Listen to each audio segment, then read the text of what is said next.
British policy of interference. Most of the country came under company's rule by the mid 19th century. The states which were not directly under the company's rule had residents who prevented Indians from raising their voices against the company's oppressive rule. These events caused a feeling of resentment and insecurity among the Indian rulers. Economic causes. The British had drained India of all her wealth and natural resources by selfish economic policies. For example, the taxes collected by the government were utilized by the British to pay them salaries. Under the British, India turned into a colonial economy to serve the British capitalist interest. Heavy taxation, evictions, discriminatory tariff policy against Indian products, and destruction of traditional handicrafts that hit peasants, artisans, and small zamindars. These grievances left the Indian people dissatisfied of the British, eventually made them bitter enemies. Exploitation of peasants by the zamindars and moneylenders, very high rates of land revenue, and recurring famines made the common people an impoverished group. Machine made cloths from Britain flooded the Indian markets and were available at cheaper rates. Local weavers could not compete with these imported British goods, and that too, which were cheaper in rates. The company's forces and residents were paid higher salaries. When Awadh was annexed, the estates of the talukdars and zamindars were confiscated by the British.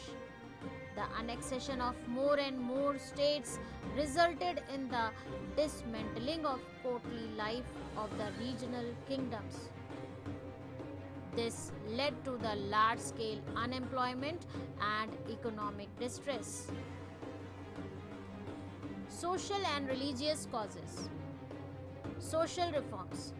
The social legislations on the evils as sati, infanticide, remarriage of widows, etc., were considered as interference. The Charter Act of 1813. It made the spread of education compulsory in India. The Christian missionaries took the initiative to educate Indians and thus propagate modern education and culture among the Indians.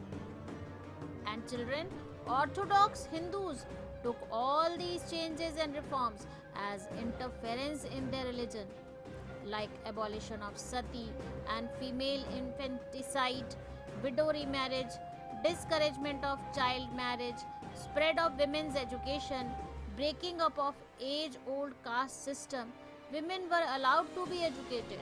Women could also own property. All these were not liked by the Orthodox Hindus. Legislation passed conversion to Christianity in 1850. Now, one law was made that it is very easy to convert to Christianity, and if they do so, those who converts were allowed to inherit the ancestral property. This hurt the religious sentiments of the people. Policy of racial discrimination. Indians were regarded inferior. Educated Indians were given minor position in all the civil services. Indians were not allowed to travel in the first class coaches of train. English became the official language and Persian was sidelined, resulted in unemployment of many Indians. Caste system was threatened. The introduction of modern technology and transport, telegraph, railways, etc.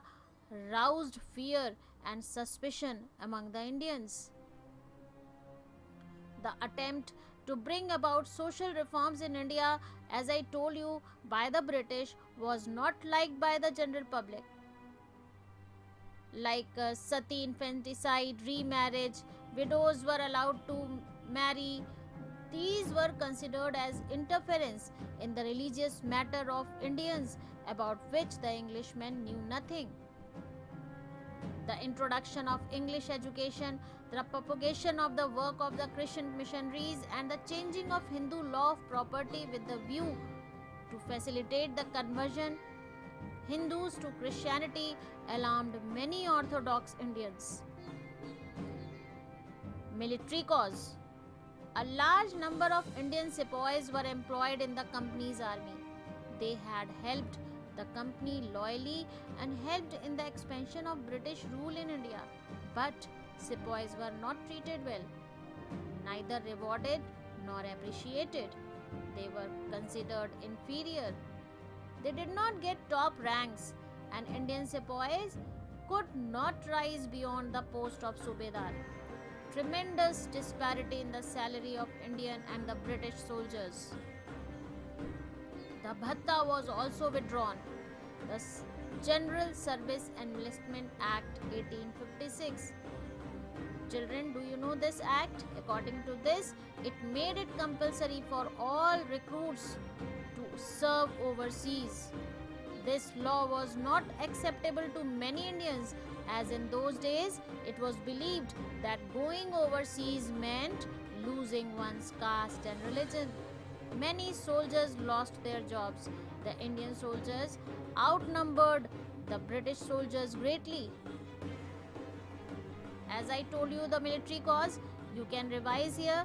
The high ranks in army were exclusively reserved for the Englishmen. Introduction of the new Enfield rifle. This is the immediate cause. And the greased cartridge. The sepoys, before inserting the cartridge, had to bite off its top. Grease was made out of the fats of cows and pigs. This was the rumor. This was objectionable to the Hindus and Muslims alike. In detail, I am telling you the immediate cause, children.